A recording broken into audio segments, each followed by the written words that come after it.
Hey everyone, we're continuing our event quest guides today because it is week 3, so we've just been given 3 more event quests, and today we're going to be taking a look at Sand-Scarred Soul, which is a very cool event quest. We're going to have to hunt down a Doshiguma to get some glowing orb armors, which are your tier 3 decorations. So in order to unlock the actual quest, you will have to have finished the campaign and low rank, and then reached a high rank, and you're going to need to be a hunter rank 9 or higher. Now, I do want to mention quickly that you have a week to actually do this event quest, because it is a nice farmable one for anyone who actually needs decorations while still going through the story in high rank, so it's a pretty good place to start getting these decorations early on. Now, in terms of the actual dates, it started on the 18th of March and will end on the 25th of March, giving you exactly a week to continue doing this quest.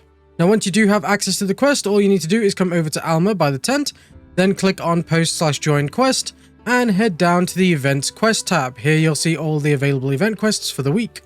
And at this time, again, like I said, we're looking at Sand-Scarred Soul.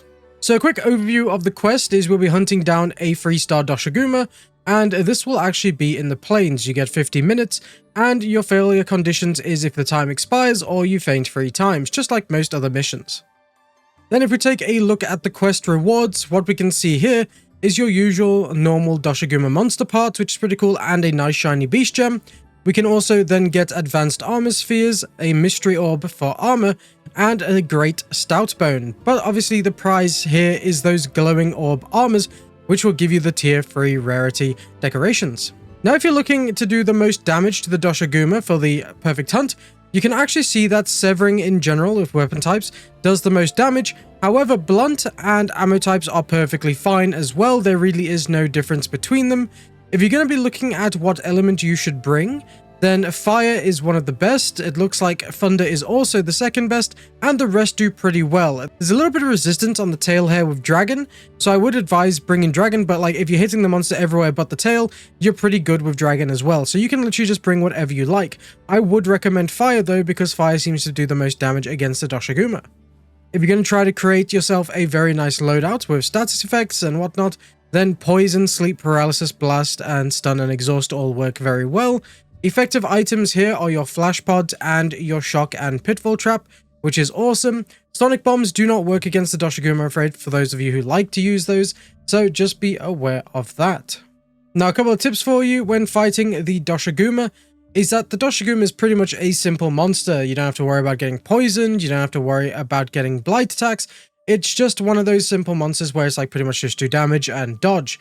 So you do want to be on guard though when it is enraged, because when it's enraged, it deals more damage and can pretty much one-shot you by lifting up the rocks if you haven't got like your rarity 8 armor set by now. So if you're still playing through the game, just be aware that it is a possibility of you getting one-shot, so just make sure you're dodging and healing with the Doshiguma, because it is a risk of you getting one-shot. You also want to make sure that you're using the environmental hazards. This is like dropping rocks, dropping the vine traps. Anything in the area is fair play against Doshiguma.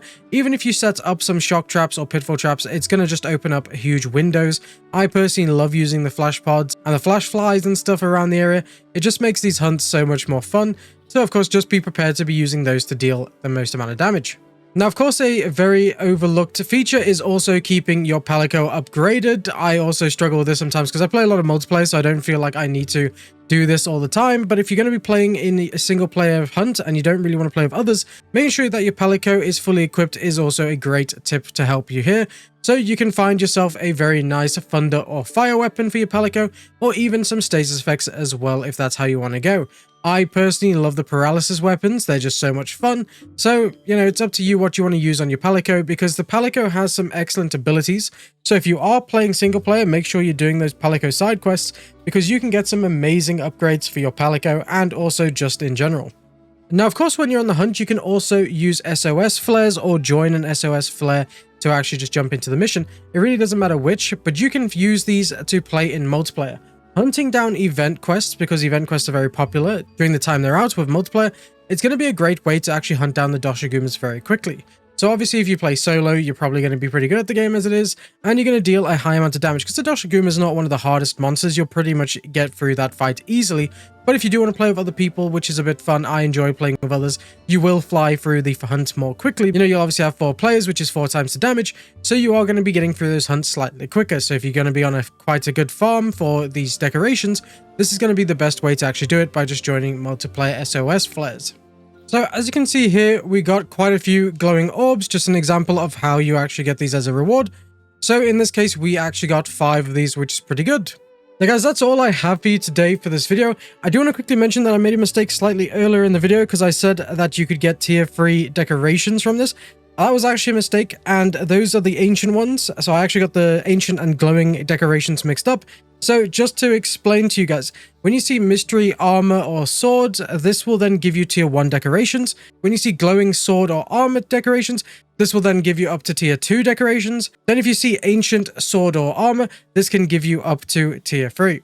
So just wanted to quickly fix that mistake. And yeah, that's all I have for you in today's video, guys. Thank you so much for watching this video. If it did help you in any way, please click the like button and also subscribe for more Monster Hunter Wilds content in the future. This has been an absolute blast covering, and I absolutely love this game so far. And yeah, hopefully you've enjoyed this video. Make sure you subscribe, and I'll see you in the next one.